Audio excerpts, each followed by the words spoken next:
का है कैसा तेरा, औलिया मलते आंखें वो तलवा तेरा। इंसान का एक सर होता है जो सबसे बुलंद होता है। मसलन हमारे नकीब अगर या खड़े हो जाएं स्टेज पर तो उनके कदमों के तलवे के नीचे तख्त है, तख्त आपके कदमों के नीचे है और सर उनका तो बुलंद है। तो कहते हैं कि सरकार गौसे पाक रज़ी अल्लाह तआला अन्हु आपकी शान कितनी बुलंद है, आपका सर कहाँ है उसको अल्लाह जाने। मैंने अर्ज किया था ना, अगर इंसान अल्लाह की रहमतों को, खुदा की अजमतों को, मौला की रुबूबियत किबरियाई को समझना चाहे तो मोहम्मद मुस्तफ़ा को देखे। क्यों? मोहम्मद मुस्तफ़ा सल्लल्लाहु अलैहि वसल्लम मज़हर ज़ाते खुदा है। शायर क्या कहता है? मोहम्मद वो सिर्रे वहदत है, कोई रम्ज उनकी क्या जाने। शरीयत में वो बंदा हकीकत में खुदा जाने कि अल्लाह के वहदत का भेद अगर कोई है तो मोहम्मद मुस्तफ़ा की ज़ात है। आपने रब को नहीं देखा, मैंने रब को नहीं देखा, दुनिया में किसी ने खुदा को नहीं देखा। अब कोई कहना चाहे तो मौला तेरी अजमतों को समझूं कैसे, तेरी रहमतों को परखूं कैसे, तेरी किबरियाओं को मैं भांपूं कैसे। तो रब फरमाता मैंने अपना एक नायब कायनात में भेजा, उसकी शक्ल क्या है, उसकी सूरत क्या है, उसका कद क्या है, उसका सरापा कितना बुलंद है, कोई इंसान उसको कैसे बयान कर सकता है। कोई शायर यूं बयान करता है, हजर के रूप में याकूत को हजर न कहो, बशर के बेस में लाकल बशर की बात करो। समझ न सके जो अय्युकुम मिसली के असरार को, वो कम नजर है किसी दीदावर की बात करो। न तख्तो ताज नसीमो गोहर की बात करो, खैर चाहो तो खैरुल बशर की बात करो। का एक याकूत भी पत्थर है, एक आम पत्थर भी पत्थर है, दोनों पत्थरों में फर्क है। एक हीरो को मोती वाले के पास ले जाओगे, वो तुम्हें इनाम और इकराम से माला माल करके खजाने लुटा देगा। एक पत्थर का टुकड़ा लेकर जाओगे, वो फेंक देगा। देखने में दोनों पत्थर हैं, एक खाली पत्थर है, एक याकूत है। तो कहते बशर के बेस में लाकल बशर की बात करो। अरे लिबासे बशरियत में मुस्तफ़ा आए, नीचे नूरानियत है, उसके ऊपर पर्दा बशरियत का है। न समझो तो मैं आपको समझाऊं, ये खोल है, इसके नीचे तांबे की तार है और इस तार को अगर कंचन के हालत में हम अपने हाथों को लगाएंगे तो फिर ये इसका शॉट इतना मजबूत आएगा कि हम सीधे कब्रिस्तान में चले जाए। तो कुदरत ने निजाम ये रखा, इसके ऊपर ये खोल है। अब खोल के जरिए हम उसको पकड़ सकते हैं। अरे जब दुनिया के नूर का हाल ये है कि बगैर पर्दे कम छू नहीं सकते हैं, वो खुदा का नूर जिसको मौला फरमाए क़द जाअकुम मिनल्लाहि नूर, अल्लाह की तरफ से नूर बनकर आया। और नमाज तहज्जुद में जब मुस्तफ़ा खड़ा हो जाए तो फिर कहे अल्लाह मजली नूरन, मौला मुझे नूर कर दे। परवरदिगार फोकी नूरन, मेरे ऊपर नूर, मेरे नीचे नूर, मेरे बाएं नूर, मेरे दाएं नूर, फी ऐनी नूरन, फी फम्मी नूरन, फी समई नूरन, फी बसरी नूरन, फी लहमी नूरन, फी असबी नूरन, वजअलनी नूरन। मौला आंखों में नूर, कानों में नूर, बालों में नूर और मेरे हड्डों में नूर, मेरे पट्टों में नूर। परवरदिगार सरापा नूर कर दे, वो नूर वाला रब की तरफ से नूर बनकर आए।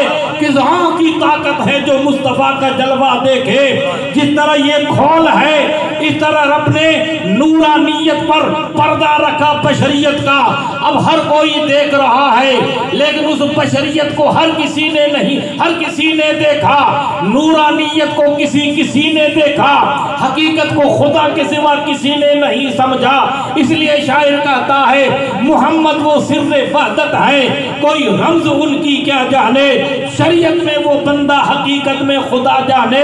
अब आगे शायरों कहता है समझ न सके अय्युकुम मिसली के असरार को, वो कम नजर है किसी दीदावर की बात करो। रमजान मुबारक का आखिरी अशरा है। रमजान मुबारक के आखिरी अशरे में रसूलुल्लाह ने 27 के बाद रोजे को रोजे से मिलाया। अरबी में उसको सौमे विसाल कहते हैं। आपने इफ्तार नहीं किया, रोजे को रोजे से मिलाया। सहाबा ने कहा सरकार रोजे से रोजा क्यों मिलाते हो? हमने भी मिलाना शुरू कर दिया। तो रसूलुल्लाह फरमाते अय्युकुम मिस्ली, तुम में कोई मेरी तरह है? अरे सहाबा नबियों के बाद मकाम रखते हैं। जब सहाबा को अल्लाह ने इतना मकाम अता फरमाया जिसके बारे में अब्दुल्ला बिन मसूद कहे उलाइका असहाब मुहम्मदिन सल्लल्लाहु अलैहि वसल्लम कानू अफजल मिन हाजिल उम्मा अबर्रुहा कुलूबन अमका इल्मन अकल्लहा तकल्लुफन इख्तारहुमुल्लाह लिसोहबत नबिय्यिही व लिकामत दीनिही फारिकू लहुम फज़लुम। हाँ, अगर तुम्हें इन दुनिया में नबियों के बाद अगर मकाम और मर्तबा देखना है तो नबी के सहाबा को देखो। इमामुल अंबिया के सहाबा क्या थे? फरमाते उनके दिल तकवा से भरे हुए, उनके अमल बनावट से खाली, उनका इल्म दुनिया के इल्म से गहरा। रब ने दो बातों के लिए चुन लिया, नबी की सोहबत और दीन की इकामत के लिए। तो रसूलुल्लाह सहाबा से फरमाते हैं अय्युकुम मिस्ली, है तुम में कोई मेरी तरह? जब नबी के सहाबा नबी की तरह न हो सके और किसको ताकत है जो मुस्तफ़ा का मुकाबला कर सके? फिर आगे यूं बयान करते हैं न तख्तो ताज नसीमो कुहर की बात करो, खैर चाहो तो खैरुल बशर की बात करो। तो रसूलुल्लाह की इज्जत और अजमत को देकर कोई यूं बयान करता है खुदा की अजमतें क्या है मोहम्मद मुस्तफ़ा जाने, मकाम मुस्तफ़ा क्या है मोहम्मद का खुदा जाने। हमें क्या पता कि मकाम मुस्तफ़ा क्या है? जब से देखा है लिबास बशरी में तुमको, हर फरिश्ते की तमन्ना है कि इंसान हो जाए। अब रसूलुल्लाह खुदा की जात के मजहर है, रब की रहमत को समझना है तो मुस्तफ़ा को देखो। फिर कोई कहने वाला कह सकता है मौलवी साहब हवाला दे दो पीर साहब के सदके में कि जब महबूब खुदा रब की रहमत के और रब के राज है वहदत के, तो रसूलुल्लाह का वो कोई मजहर है? जब नबी की इतनी अजमतें हैं, नबी की अजमतों को कैसे समझे? तो फरमाते हैं रसूलुल्लाह मजहर ज़ाते खुदा हैं और गौसे पाक मजहर ज़ाते मुस्तफ़ा। इसलिए फरमाते सरबला क्या कोई जाने का है कैसा तेरा, औलिया मलते आंखें वो है तलवा तेरा। और आगे मेरा इमाम क्या कहते हैं सुनो, आप फरमाते मजरे चिश्तो इराको बुखारा अजमेर, कौन सी किश्त में बरसा नहीं झाला तेरा।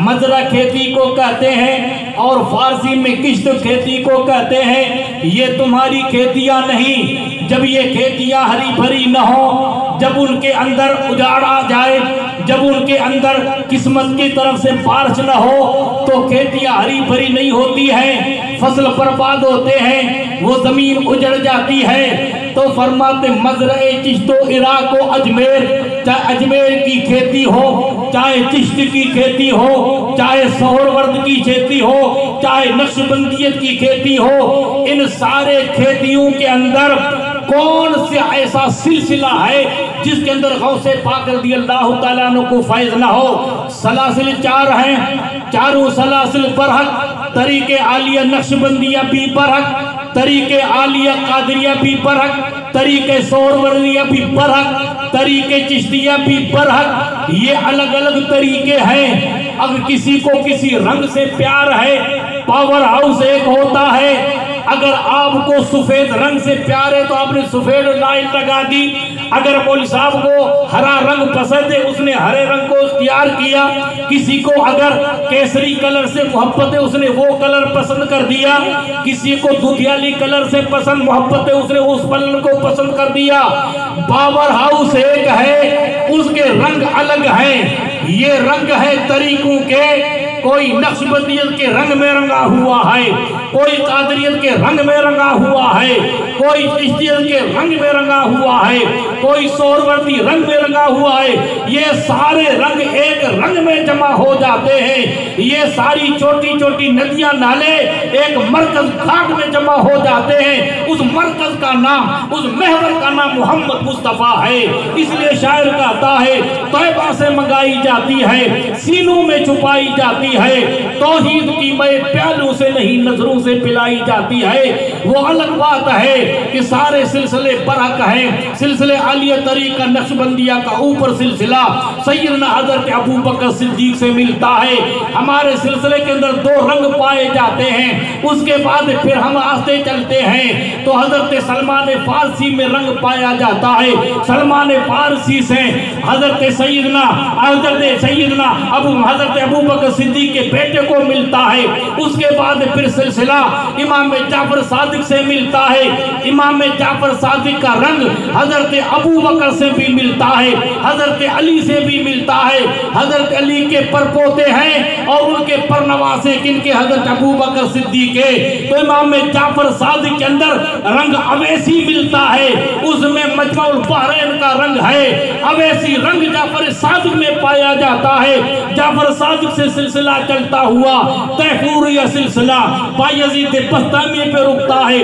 बायजीद बस्तामी से आके हुए अबुल हसन खरकानी से मिलता है, फिर शाह नक्शबंद से आके मिलता है। ये सारे सिलसिले रंग में अलग हैं, लेकिन ये सारे रंग एक रंग में मिलते हैं। उस रंग पे किसका रंग है? रफरमाता सिबहतल्लाह वमन अहसन मिनल्लाहि सिबगा, उसको मौला ने अपने मार्फत के रंग में रंगा। वो जात है मोहम्मद मुस्तफ़ा की। जब यहाँ से चले अब मैं आपको समझाऊं, आपको के सारे सिलसिलों में गौसे पाक का फैज़ किस तरह है। मैं किसी और का हवाला नहीं देता। अल्हम्दुलिल्लाह मैं नक्शबंदी हूँ, मैं मुजद्दिदी हूँ, मेरे हाथों में दामन पीर हाजी मूसा जिलानी का है। आप नक्शबंदी भी है, जिलानी भी है, मुजद्दिदी भी है। उनके हाथों में बाहुदी नक्शबंद का भी रंग है और हजरत ख्वाजा हजरत सैयदना इमाम रब्बानी का भी रंग है। मैं सिलसिले पाक के हवाले से बयान करता हूँ। इमाम रब्बानी मुजद्दिद अल-अफ़सानी शेख अहमद फारूक की सरहंदी रज़ी अल्लाह ताला अन्हु, जिसके सिलसिले को सिलसिले आलिया नक्शबंदिया में शुमार किया गया है। कौन इमाम रब्बानी? आप तारीख का मुताला करो। जिस जमाने में सरकार गौसे पाक रज़ी अल्लाह ताला अन्हु इराक के बयाबान में इबादत व बंदगी कर रहे थे, उस जमाने के अंदर आपने चमकता हुआ नूर देखा। आपने रब की बारगाह में मुराकिबा किया और अर्ज की मौला ये नूर किसका है? इशारा होता है कि मैं आप रसूलुल्लाह की उम्मत में 1000 साल एक मर्द पैदा होने वाला है जिसका नाम अहमद सरहदी है। ये उसका रंग है। आपके जिस्म पे जो कुर्ता था आपने अपने औलाद को बतौर वसीयत पेश किया कि ये मेरा कुर्ता उस मुजाहिद को मिले जिसकी मुझे बशारत दी गई है। वो सफर करता कुर्ता शाह कमाल कथेली के पास पहुंचा, जो सिलसिले आलिया कादरिया के बड़े बुजुर्ग हैं और गौसे पाक की 17वीं 18वीं पुश्त में उनका शजर नस्ब गौसे पाक से मिलता है। उनके पोते शाह सिकंदर शाह रहमतुल्लाह अलैह आए। जब वक्त आया इमाम रब्बानी का, उन्होंने दिल में सोचा यार घर की अमानत घर में रहनी चाहिए तो बेहतर है बाहर ना निकालूं। होता है इंसान के पास ऐसा, यार मेरे बाप की अमानतें मैं दूसरे को कैसे दूं। ख्वाबें देखते हैं। सरकार शाह कमाल का थैली फरमाते बेटा ये अमानत उसी को दे दो जिसकी अमानत है। दूसरी रात फिर तीसरी रात सख्ती से समझाया गया। वो कुर्ता लेकर इमाम रब्बानी के पास पहुंचे। आपने मुस्कुराते इस्तिकबाल फरमाया कि शाह सिकंदर उस कुर्ते का मैं इंतजार कर रहा था। वो कुर्ता आप पहनते हैं, अमानत गौसे पाक भेजते हैं। उस इमाम रब्बानी की बारगाह में इकबाल पहुंचे। सियालकोट से सफर करता हुआ लाहौर पहुंचा। दाता गंज बख्श लाहौरी की बारगाह में, दाता गंज बख्श लाहौरी रहमतुल्लाह अलैह की बारगाह में मुराकिबा करते हैं। मुझे अपनी बातिनी अमानत चाहिए कि आगे चले जाओ। सफर करता हुआ निजामुद्दीन महबूब इलाही की बारगाह में पहुंचा। महबूब इलाही की बारगाह से आवाज मिलती आगे चले जाओ। सफर करते बू अली शाह कलंदर की बारगाह में पहुंचे पानीपत में। अरे जिससे हजरत अली की बू आती थी, हालांकि अब हनफी है। शाह बू अली शाह कलंदर रहमतुल्लाह अलैह जिनका मज़ार पाक जग कहाँ है? पानीपत के अंदर है। और जो खुदा की मार्फत इतनी उसको मिली थी, वो 10 साल तक मुसलसल समंदर जमुना के अंदर खड़े होकर खुदा की इबादत और बंदगी करते हैं। रब की तरफ से निदा आती है इल्हाम की शक्ल में, बू अली तुझे क्या चाहिए? का मुझे अली बना दे। का अली नहीं, तुझे बुए अली बना देता हूँ। अरे जिससे अली मुर्तजा की बू आए, उस बू अली कलशंद रहमतुल्लाह अलैह की बारगाह में पहुंच गए। वहां से अपनी अमानत चाहते हैं, इशारा होता कि आगे चले जाओ। बू अली शाह कलंदर रहमतुल्लाह अलैह अलाउद्दीन खिलजी की फौज में आए। उस जमाने के अंदर शाह रफीउद्दीन हजरत इमाम रब्बानी की सातवीं पुश्त में जद्दे आला है। दोनों हजरत अलाउद्दीन खिलजी के फौज के अंदर थे और दोनों ने मिलकर सरहद का बजंगे बुनियाद रखा था। और अलाउद्दीन खिलजी ने जब चित्तौड़ के किले को फतह करना चाहा, 1 महीना गुजर जाता है, चित्तौड़ का किला फतह नहीं होता है। बू अली शाह कलंदर रहमतुल्लाह अलैह के बारे में पता नहीं था। वो शाह रफीउद्दीन रहमतुल्लाह अलैह के बारगाह में पहुंचा, हजरत दुआ करो किला फतह नहीं होता है। उन्होंने फरमाया मेरे पास आया है, तेरी फौज के अंदर एक ऐसा मर्दे बा कमाल है, उसे तू दुआ कर, तेरा किला फतह हो जाएगा। कहा बाबा मुझे कैसे पता कि अबू अली शाह कलंदर को मैं तलाश करूं? कहा जाओ मैं तुझे निशानी देता हूं। रात का आखिरी पहर होगा, दुनिया इबादत के मसरूफ होगी और लोग कुरान करीम की तिलावत करते होंगे। अचानक हवा का तेज झोंका आएगा, सारे चिराग बुझ जाएंगे। लश्कर के किनारे पर एक ऐसा मर्दे बाकमाल होगा जिसका नूरानी चेहरा होगा, सफेद रीश होगी, नजरें झुकी होंगी, बगैर किसी रिया के वो अल्लाह के कलाम की तिलावत करते होंगे। उस वक्त में उनके पास जाकर तू कहना कि तेरा इंशाअल्लाह वो किला फतह हो जाएगा। आप बाहर निकलते हैं, हवा के तेज झोंके से सारे चिराग बुझ जाते हैं। आप देखते हैं कि एक चिराग टिमटिमा रहा है। सफर करते करते वहां पहुंचे, उन्होंने उनके कदम पकड़े कि साईं तो अगर मेरा किला फतह हो जाए।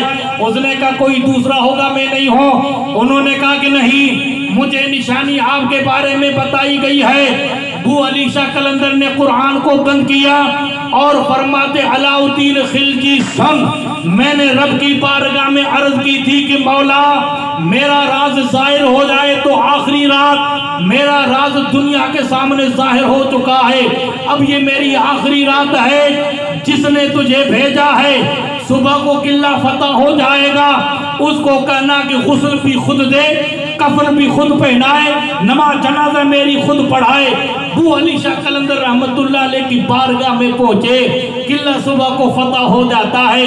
उन्होंने कहा कि आगे चले जाओ। सफर करता हुआ इमाम रब्बानी की बारगाह में पहुंचा।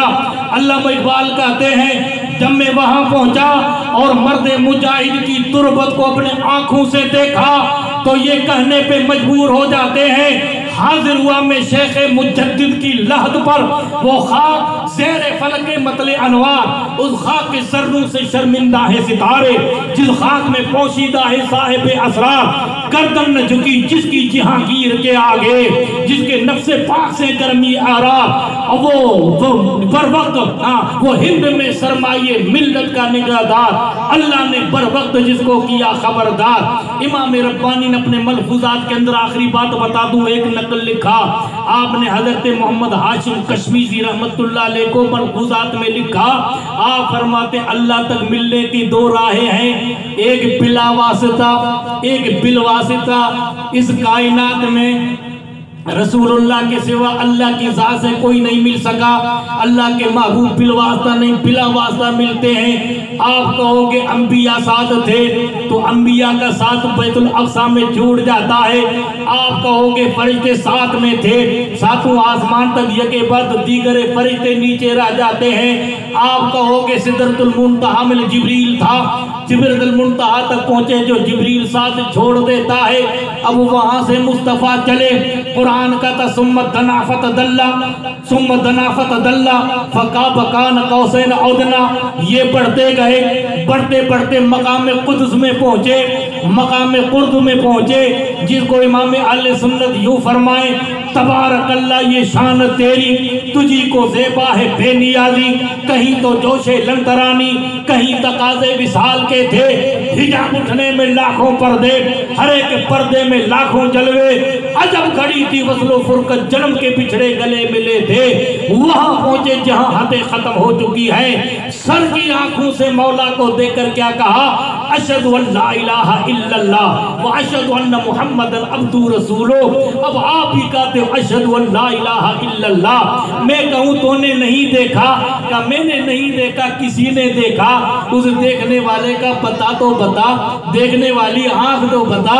तो कहने वाला नहीं, बल्कि रब का कुरान ये कहता है इन्ना समेना मुनादियन युनादी लिल ईमान अन आमिनु रब्बिकुम फआमन्ना। उसका नाम क्या है? मोहम्मद मुस्तफ़ा है। इमाम अहले सुन्नत यूं फरमाए, उन्हें जाना उन्हें माना, न रखा गैर से काम, लिल्लाहिल हम्द में दुनिया से मुसलमान गया। तो अल्लाह तक पहुंचने के लिए एक रास्ता है बगैर वास्ते के, वह मुस्तफ़ा पहुंचे, और दूसरा रास्ता भी मुस्तफ़ा को मिला। इमाम रब्बानी फरमाते हैं वो रास्ता और वास्ता हुजूर ने किसको अता फरमाया? हजरत अली को अता फरमाया। हजरत अली ने हसन मुज्तबा को अता फरमाया। हसन मुज्तबा ने शहादत हुसैन मुज्तबा को अता फरमाया। हुसैन मुज्तबा ने शहादत के वक्त में सरकार ज़ैनुल आबिदीन को अता फरमाया। ज़ैनुल आबिदीन ने अपनी शहादत के वक्त में मोहम्मद बाकिर को अता फरमाया। इमाम मोहम्मद बाकिर रहमतुल्लाह अलैह ने रसूलुल्लाह सल्लल्लाहु अलैहि वसल्लम का वो नवासा है। हजरत जाबिर अब्दुल्ला अंसारी बयान करते हैं, रसूलुल्लाह ने फरमाया जाबिर वो वक्त आएगा तुम मेरे एक बेटे से मुलाकात करना और मेरा सलाम पहुंचाना। 90 साल की उम्र हजरत जाबिर अब्दुल्ला अंसारी की हो चुकी है, आंखें उनकी माजूर हो चुकी है। रब की बारगाह में अर्ज की थी, मौला रसूलुल्लाह की अमानत मुझे पहुंचानी है। इत्तबा के साथ मदीना तैयबा पहुंचे। मदीना तैयबा में दरस हदीस को एक शख्स दे रहा था। कौन वह दरस हदीस देने वाला? इमाम मोहम्मद बाकिर है। का मुझे उनके पास ले चलो। जब उनके पास ले चले तो फरमाया आप मोहम्मद बाकिर ने? कहा हाँ हाँ मैं मोहम्मद बाकिर हूँ। का पहले अपना हाथ पेश करो। वो हाथ अपने सीने पे रखते हैं, फिर हाथों को आंखों पे लगाकर चूम लेते हैं। का बेटा तू नौजवान है, मेरी आंखें करीब करीब ज़ाय हो चुकी है, एक अमानत है मेरे महबूब मोहम्मद मुस्तफ़ा की। मुझे हुजूर ने फरमाया था ऐ जाबिर बिन अब्दुल्ला मेरे बेटे से मिलना जिसका नाम मोहम्मद होगा, उसको मेरी तरफ से सलाम दे देना। उसका नाम हजरत मोहम्मद जाफर सादिक है। जाफर सादिक से अमानत हजरत सैयदना इमाम जाफर सादिक को मिली। जाफर सादिक से मूसा काज़िम को मिली। मूसा काज़िम से सफर करते हुए उनके औलाद में से हजरत गौसे पाक को मिली। इमाम रब्बानी फरमाते हैं क़यामत के सुबह तक ऐसा कोई सिलसिला नहीं जिस सिलसिले में बिलवासिता या बिलावास्ता हजरत गौसे पाक का फैज न हो। अब आप पढ़ो मजरे किश्तो इराको बुखारा मेर, कौन सी किश्त में बरसा नहीं झाला तेरा। क्या दबे जिस पे हो हिमायत का पंजा तेरा, शेर को खतरे में लाता नहीं कुत्ता तेरा। तू हसनी हुसैनी क्यों न मुहय्यदीन हो, ऐ खिज़्र मजमे बहरैन है दरिया तेरा। रब्बे करीम कुरान में फरमाता ईमान वालो अल्लाह से डरो और अल्लाह तक पहुंचने के लिए किसी वसीले की तलाश करो और अल्लाह की राह में मुजाहिदा करो ताकि तुम्हें कामयाबी मिल जाए। मैंने गुफ्तगू शुरू की, 2 बातों के अंदर वक्त पूरा हो गया। हजरत थके हुए आए हैं, 12 बजे का वक्त दिया था और मैंने क्या कि 15 मिनट आगे ले लिए, क्यों प्रोग्राम थोड़ा देर से शुरू हुआ था। 1 घंटा गुफ्तगू को हो गया। अब अगर मैं मजीद तफसीर बयान करूंगा 1 घंटा दूसरा निकल जाएगा। आप तो तवज्जो से सुनते हैं लेकिन मुझे वक्त की कदर करनी चाहिए। उन्हें भी सफ़र करना है, मुझे भी सफ़र करके आगे पहुंचना है। लिहाजा इंशाअल्लाह रही ज़िंदगी तो फिर बाद में मिलेंगे और तफसीर से आपको गुफ्तगू सुनाए से आज तक ये मेरी अमानत यहीं तक कबूल करो। बस इतना मैं कह के अपनी बात को पूरा कर देता हूँ। इमाम रब्बानी फरमाते हैं कि सारे सलासिल के अंदर बिलवासिता बिलावाता गौसे अब्दुल कादिर जिलानी रज़ी अल्लाह ताला अन्हु का फैज़ पाक है। और आगे यूं फरमाते हैं क्या दबे जिस पे हो हिमायत का पंजा तेरा, शेर को खतरे में लाता नहीं कुत्ता तेरा। रब्बे कदीर की बारगाह पाक में दुआ है अल्लाह हमारी हाजिरी को अपनी बारगाह में कबूल करे। अल्लाह ताला हमें एक बनाए, हमें नेक बनाए, हमारे सफ़ों में मौला इत्तेहाद और इत्तफाक रखे। हम जिए तो महबूब तेरे और तेरे महबूब के गुण गाते जिए। दुनिया से रवान हो हमारी ज़बान पर ला इलाहा इल्लल्लाह मुहम्मदुर रसूलुल्लाह। ये किस्से लतीफ अभी ना तमाम है। जो कुछ का आगाज बाब था, खूब की सैरे चमन, फूल जो निशाद रहे, बाग बजाता हूँ मैं गुलशन तेरा आबाद रहे। अस्सलामु अलैकुम व रहमतुल्लाहि व बरकातहू।